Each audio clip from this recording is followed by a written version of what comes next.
Hey, I'm Matt Brownell. And I'm Van Owens. And I'm Tim Adams.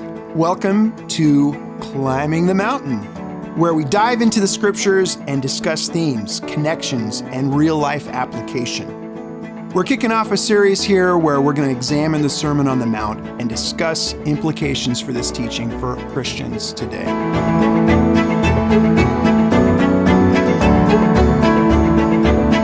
So we're back for part 2 on this is our second episode on Matthew 6, and we've been honing in on verses 1 through 18, really talking about why are we doing righteous deeds? Why are we doing religious activities? And there's a lot here, but a lot of it is encapsulated in this first verse. It says, "Be careful not to practice your righteousness in front of others to be seen by them.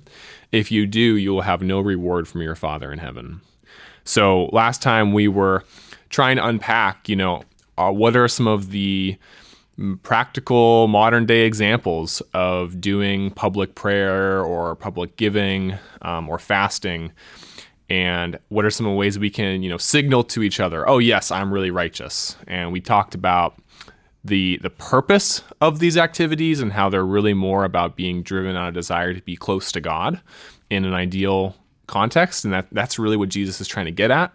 But we also were saying that there's this tension between what Jesus is saying in Matthew 6 versus in Matthew 5, where it talks about letting your light shine before others, and that there's a question of who gets the glory in what we do. Is it us? Are we doing something so that we can get glory, or are we doing something so that God can get glory? Which is really what Matthew 5 is emphasizing. So I'll turn it back over to you, Matt, to keep us going. Yeah. Well, so I want to start off with an embarrassing question, one where none of us received any reward from our Father in heaven for whatever. Have you ever had a time where you had to do something religious in front of other people and totally failed because your heart wasn't right? Yes. And as you're thinking about it, how can we avoid this type of failure in the future? So this was quite a while ago. I was leading a Bible discussion, and the campus minister was coming to our Bible discussion, and I did it. And the first Bible discussion he came to that I led, he took me aside to the other room and he said, "That's one of the best Bible discussions I have ever heard." And instead of saying, "Really, how so?" and trying to get something real out of it, my head got 3 times bigger than it is now, and it's pretty big now. And so the next week he was coming again, and so I decided to do this really elaborate, deep.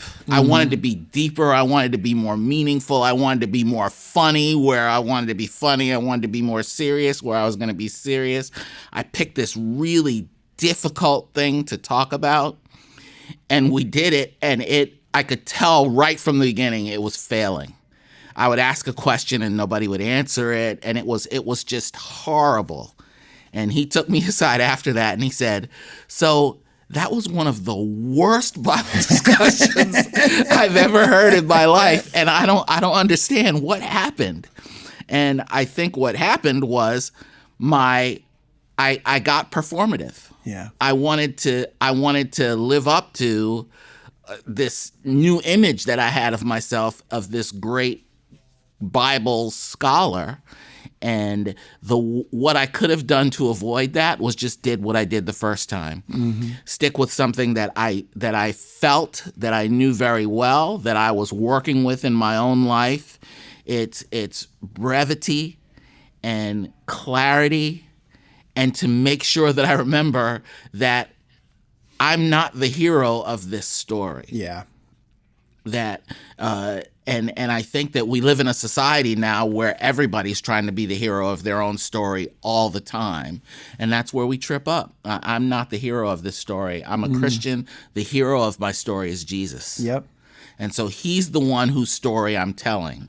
And if I can keep that in mind, it helps me to avoid situations like that. That's great. I love that. Tim, you want to embarrass yourself? Well, so I have a bad habit of forgetting times that I did things poorly. So yeah. Well, so my first reply to this question was, oh, I for sure have done that a million times, but I might have not even noticed it, right? Like it might have totally failed, but I was just blind to it. And that's probably more of where I think the Pharisees were at when Jesus was like reaming into them, saying you're like whitewashed tombs, right? And you're doing things, you look good on the outside. But then I asked Adrienne, my wife, and she had some good examples. And Wives are good for that, aren't they? It was funny. I asked her, and she gave an example. She's like, "Oh, were you trying to have me tell you the ways that you messed up?" But there have been times where I've been leading like a small group discussion, and I've just felt like, during that time, I just felt like in a terrible place, right? I just felt super like distant from God, and I just felt like I had to kind of perform and put on a face as a leader. And there's like one time where the whole point of the discussion was to kind of identify where you are in your stage of discipleship or being in a relationship with God. And there was one of the kind of identified sections is like, there's kind of be times where you're just like in a wall, right? And you feel distant, but you're working through it and you're fighting, and that can be a really transformative time. And, I just totally pretended like I wasn't there, right? And I just pretended like I was, in a really great space where I actually probably was more in like that wall.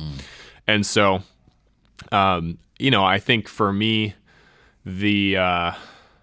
I do think there have been many, many other times where my witness was definitely greatly reduced, or I was a bad witness for God because I was doing things for my own, and someone else could notice that, and I didn't even notice it. I know that's happened. But yeah, the antidote for me feels like just like brutal honesty, right? And there's different ways of doing that at different times, but the key is that I'm not presenting one thing while thinking another or being another. Wow. And that's great advice. So if you're a leader who is feeling kind of funky, it might be good just to get real about it. Like, no one's perfect. It's not like you're going to shock people that, oh, you're having a bad day. We all have them. For me, I have to preface this with that. My background is in acting, actually. I'm an actor, and which incidentally is the word hypocrite in Greek. That's where we get that word from. So my background, that's nice, right? My background and training as a young man is in hypocrisy. I was a lot of hypocrisy productions when I was in junior high school, even college. And I got to sing and dance and act in front of, like, in some cases, thousands of people, which kind of is weird to think about now. But so that's my background. And I remember when I became a Christian, someone asked me to share my testimony. And this was in a small church setting, and I got up and shared it. And I was at the time, very moved by just what Jesus did at the cross, and was so grateful. And afterward, same kind of thing that how you described, Van, people are coming up to me, oh, that's so great. I was really moved by what you shared. And I was like, oh, cool. That's good. And then fast forward a couple weeks, it wasn't that long. We had this big church group meeting, like regions coming together, lots of people. And I was asked, oh, we'd like you to share your testimony in front of that group. Oh, now we're talking about a big group, right? And I took it upon myself to, really act that, like really lean into that performance, right? Like I'm going to like really feel this now and have the tears well up and all that, and I remember after I got down from that, I thought, oh, I really did a good job acting. And I almost right away, I was like, I feel gross. What did I just do? Yeah. I think there was something, my motivation was wrong. I cared about what others were thinking of me. I liked the attention, and I just, I it was like glory for myself instead of glory for God. And I think what you were saying, Van, is the antidote for me too, that I am not the hero of the story. I love how you said that. Yeah. I think the examining myself, if you're ever in this kind of position, examine your heart, look at your motivations, be very, very wary and concerned if you find yourself in the equation. Yeah. Okay, so embarrassing moments aside now, in some ways, social media has democratized the podium. Everyone has their own soapbox now. Public prayer wasn't and isn't wrong, as an example. But what should be our focus when we post something that has any religious or moral bent? This goes back to me to the story that I was telling before. There's a passage in John chapter 3 that I'd like to read a little bit of that always helps me with this. So it's in John chapter 3, and John the Baptist has just been told by a group of his followers that this guy Jesus that you baptized a while ago, now people are following him. People are going out to see him. He's baptizing more people than you. And they say this to him as a matter of some urgency. Like, this isn't right. You're the guy. You're John the Baptist. You're the one that people are coming out into the wilderness to see. And now all of a sudden, this guy is competing with you. John says to them in chapter 3 of the Gospel of John in verse 27, he says, a person can receive only what is given them from heaven. You yourselves can testify that I said, I'm not the Messiah, but am sent ahead of him. The bride belongs to the bridegroom. The friend who attends to the bridegroom waits and listens for him and is full of joy when he hears the bridegroom's voice. That joy is mine, and it is now complete. He must become greater. I must become less. And I think whenever let me go back and say and be honest. Whenever I'm in my right mind and I'm going to present something in front of a group of people, I'm going to contribute in some way to a worship service, or I'm going to even just share something in a devotional setting or something. If I'm in my right mind, I'll think, he must become greater. I must become less. And sometimes that's just, almost all the time, it's just an attitude in my heart that I have to make sure that I'm trying to highlight. Sometimes, especially when I have a prepared thing to do, sometimes it's a very practical thing. Like I'll have a long, funny story in something that I wrote, and I'll think, why am I telling this funny story? Yeah. Because I like to make people laugh. It makes me feel good about me. But if that's the only reason this long, funny story is in here, then maybe I shouldn't tell it. Maybe I shouldn't do it. Oh, but it's so funny. It's so awesome. It's such a great story. And people are going to feel involved, and they're going to feel, no, and it gets crossed out. Because he must become greater, and I must become less. I love that. That's such a great verse to quote. Yeah, it reminds me, I think it's very in keeping with what we were saying last episode too, about how, questioning your motivation. Why am I posting this content? Is it for likes? Am I doing it for my brand? Or so I get recognition? Or rather, is it pointing to God? You know? Yeah, I mean, so it's funny because we this group talks a lot about social media, but I don't know how much the three of us actually use it. We're on it right now. Yeah, kind of. But yeah, I mean, in the way I think about this is there's when I'm posting something, or when I'm, if I'm seeing someone else post something and I think, wow, that was really cool. the benefit of having a podium like that is that you can reveal parts of your life to people in a way that helps them to see something that they wouldn't have seen before. Mm-hmm. And you can express, this is something I believe. This is something that's important to me. This is a critical part of of my life or my worldview.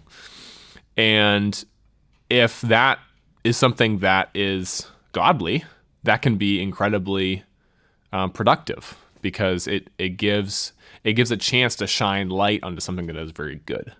And so I think that's the opportunity of the internet, of this kind of incredible reach that we have of doing something or talking about something in tens or hundreds or thousands or millions of people see it. And I think, the flip side is, if I'm not doing that thing in secret, if this isn't actually very important to me and the way I actually live my life, then it's hollow. And that hollowness might not be shown immediately, but it will be shown eventually. And so that's the challenge of being in the spotlight, right? That there's a much closer scrutiny that gets put on us. But it's honestly not, I think Jesus says multiple times that God sees everything, right? He sees our heart. He sees every action. He sees what we whisper in secret. And so the social media platform is not in some ways unlike that, because everything's right there on you, and it might take a little bit longer for things to be exposed, but it will happen. So the way I think about this, what should my focus be when I post something? Is this something? Am I revealing something that's really a part of my life that is important, that I can just bring into the light? Or am I putting something on for the public view? Because I think that will bring me some advantage. Yeah. And when I know the answer to that question, it's pretty easy to know. Should I post or should I not? Nice. Jesus says something really cool here. He says, "Don't let your left hand know what your right hand is doing." What do you think he means by this phrase in this context? Well, it made me think immediately of the passage where he said, if your right hand causes you to sin, cut it off and throw it away. It's very hyperbolic. I mean, you can't not let your left hand know what your right hand is doing. That's not how a human body functions, right? But I think what he's saying is, I think maybe a couple of things. I think maybe he's saying that when you do your acts of charity, that you should really guard your heart about doing it for any other reason, doing it for any kind of performative reason, that you should really beware of that you should be so urgent about being aware that you're not doing it for just mere performance to look good in front of people, that you should not let your left hand know what your right hand is doing. And I also think that he might be talking about it should be something that comes from inside of you, and it's a part of you. And so that it is reflexive, so that it happens almost automatically, like your heart beating. Yeah. You don't say to yourself, I'm going to make my heart beat, because you don't have to. Yeah, it does it by itself. And I think that might be what he's getting at with that as well. Oh, that's I like that. Tim, what do you think?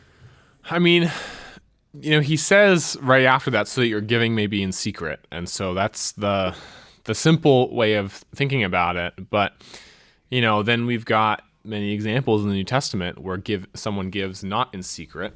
And so I don't think it's a universal no reward. Right. I don't think it's like a universal prohibition about telling someone about, what you're doing. The image I see is, the right hand goes and gives something and then runs over to the left hand, right? And says, "Oh, did you see that? Did you notice that? What did you do?" And that's, if I'm giving so that I can run over, I'm in great danger. I'll get my reward. The left hand will be, oh wow, it's incredible. But yeah, so yeah, I think it's as simple as that.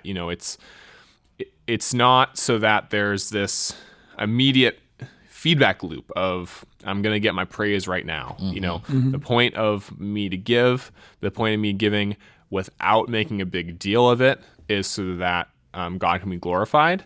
And who knows every time you give, right? It's the person who receives it knows there was a gift given, and God knows, and that there's quite enough opportunity there for God's glory to happen. So I think that's kind of where he's getting at. I think there's something about this where, because he's mentioning two parts of a single body, where it's more like you don't take yourself so seriously. Like, don't think about it yourself. I liked what you were saying, Van, about the involuntary kind of the heart's just beating. You're not thinking beat, heart, beat, beat, or breathe like, oh, I forgot to breathe. You do it, or blink, right? I think there's something about that with this where it checks the pride that could be in your own heart that would rob you of glorifying God. It's like, forget about yourself. Don't focus on you. Incidentally, I got to say, that's the best advice I could give anyone who has to speak publicly, inside or outside of church. Don't think about yourself, how people will view you. Focus on the job you have to do. It's important to get your message across. The information you're communicating is important somehow, right? I think the difference, I guess, between giving a presentation at your company or to a client versus speaking at church is just, in one sense, a matter of importance, right? I mean, there's no one more important than God. So, but if you can keep your eyes focused on God instead of what you are doing, like it's not what you're doing up there. If you keep pointing to God, right? If you can keep your focus on God, I guess is what I'm saying, He's going to get the glory, and He can just use you as He's designed you. You're not tripping over yourself. Yeah. Well, the world loves controversy and hot takes and drama. And Jesus is telling us to take all of that stuff, what makes us popular, draws a crowd, and turn it toward God, where no one else can even see it. Why should we do that? And is this just a tack to deflate hypocrisy or something more? There's a quote from Origen that I find pretty helpful here, and it basically says, just as water and fire can never exist simultaneously in the same place, in the same way, egotism and virtue are opposed to each other and can never easily coexist in the same soul. And so you were just talking, Matt, about, not thinking about yourself, thinking about, the job you're trying to do or the purpose behind what you're saying or communicating. And I think that many of the times when we're, feeling the pull to do something so that other people can see us, right? It's just our ego, right? It's just our pride wanting to get puffed up. And when that happens, when we're being prideful in that way, it's very hard to have the heart of compassion and self-sacrifice and love, or all the other things we might think of as virtue in our heart. So I do think it is deflating hypocrisy, right? By creating room for virtue to grow. I like that. Yeah, I think what it also does is it also fosters an intimacy in your relationship with God. When there are things that you do that only He and you know. And, I think about in my relationships with my family, my wife and my son and my daughter. there are things in each of those relationships that are between us, ways that I give to them that are only meaningful to them, and that only happen between us, and nobody else really knows about it. And it makes those things, and they're generally kind of small things, but when I do them, there's a look that I get with each of them, and I say, and for them to know, I got you on this. I love you. And it's just that little, and it's gratifying. It lasts a millisecond, and but I live for it in those relationships.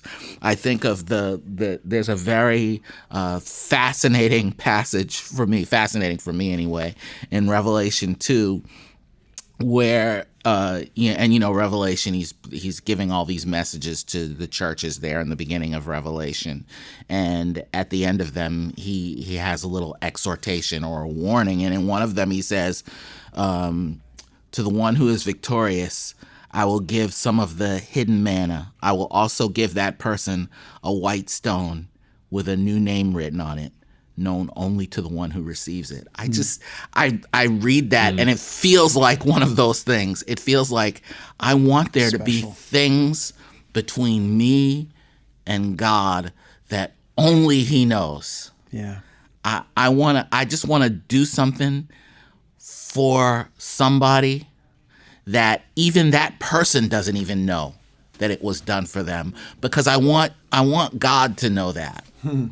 I want it to be like that little white stone. I want it to be that little intimate thing that only He knows. And in those seconds, there's a closeness to God that I feel that it defies description. That's nice. In the last example here, the fasting one, Jesus uses a word for disfigure, where they disfigure their faces. It also means disappear. It's just a wonderful turn of phrase Jesus uses. It's fascinating. When they fast, they disappear their face to appear holy. What does living like this do to you, and what do you think it means for our holiness? Yeah, I'm curious, Matt, what your thoughts are on this, because I struggled with this question a bit, but it does feel this kind of like, this sort of contortion, right? Like disfiguring or disappearing to appear. It's like you're kind of doing something out of order in the way it's supposed to be. And I just kept on thinking about Matthew 23 and Jesus's indictment of the hypocrisy of the Pharisees, and him calling them whitewashed tombs, which look beautiful on the outside, but on the inside are full of the bones of the dead and everything unclean. And there's something in that too, of this kind of like contortion or distortion of what should be, all right? Something that's beautiful in one place, but totally disgusting in the other. And I think that's the kind of the root issue when we're disfiguring or disappearing in order to seem one way to those whose opinion ultimately doesn't matter at all, right? There's this something that should be beautiful that's not. And so that's kind of what it did for me as I was thinking about this. Yeah, I think it becomes purely performative when you do that. It's only a performance. Oddly, I thought of this character that John Lovitz used to play on Saturday Night Live for some reason. He was an actor, and he would do these dramatic things, and then people would respond to. They would say, "Oh no, your mother died," for instance, and he would say, "No, it was acting," and the joke was. He thought he was such a great actor that everything he did was only a performance, and it made all the performances just stupid and contrived, and he wasn't really really doing what he thought he was doing. And I think that when we do things like these Jesus is accusing these religious people doing, of disfiguring themselves, of trying to look like they're fasting, you deprive it of all of its relevance, of all of the good that it could do for you or for the people maybe that you're fasting for. You deprive it of everything because you make it nothing but a performance. That's all it is. Yeah. When you can get to a point where that's all it becomes. And then you're the one who's self-deceived. You're like that John Lovitz character where you think, I'm this great person, and everybody else is thinking, look at this guy. What's wrong with him? Right. Right. Yeah. I think it's pretty clear from this passage that when we try to disappear ourselves to appear holy, our real holiness also disappears. Right. For me, it kind of reminded me of, I don't know if you know the I can't even say it. Potemkin village. Have you ever heard that term? I think it originated from Russia. Catherine was going around and they had these facades that looked really good for this area she was touring, but there was nothing behind them. It was just facades, and they'd get people to dress up and as peasants and have fires in front of them. And, it doesn't look good as you walk by. Anyway, it kind of reminded me of that kind of thing, that there's something that looks good on the outside, but our holiness has no substance behind it. It's all for show. So when we live for the approvals of others, I think something that we mentioned before, like it's hollow. It feels that way, right? It's insecure. You're grasping. It's a lie. It's not real life, and no one's perfect. But to try to keep up that appearance, which is this lie, I think is exhausting. That's the other thing I think about. And if we fall in this trap and we start comparing ourselves to others around us, I think that's also something that's like that a little bit. At least I'm not like so-and-so, right? I say these prayers and I do all these great things. On the flip side, when we're real with who we are and how much we need God and His mercy, when we say like the sinner, oh, I'm a sinner, God, we give glory to God. This is the other thing I was thinking, if we're really to call ourselves Christians, we should live this way all the time, because this is how Jesus lived. Yeah. He was God in the flesh. His majesty was hidden. So much so that they crucified him on a cross. And, the cross was his glorification, actually, because he was pointing back to God, and that's where we see God's love in the face of unjust punishment and suffering. And anyway, that's the high calling we have. So I guess just to wrap this up, we got one more question. Jesus talks about doing things in secret to be seen only by God, and that God will reward you. What do you think this reward is? Well, the first thought that I had was, well, it's heaven, right? We get to be with God for all eternity. But then I thought also, and maybe primarily, it's the increasing likeness to Christ that comes from it. That when we can pull this off, and when we can do it for the right reasons and have the right motivation, what results from that is I'm more like Jesus after that. And if I can continue to do that, I become more like Jesus, and that I become, the opposite of the person who's acting all the time until their acting isn't even good anymore. What happens is the person who's motivated and properly motivated by the love of God and by gratitude towards God, you become more and more like God. I think that that's the reward. Yeah, I think it's a both and.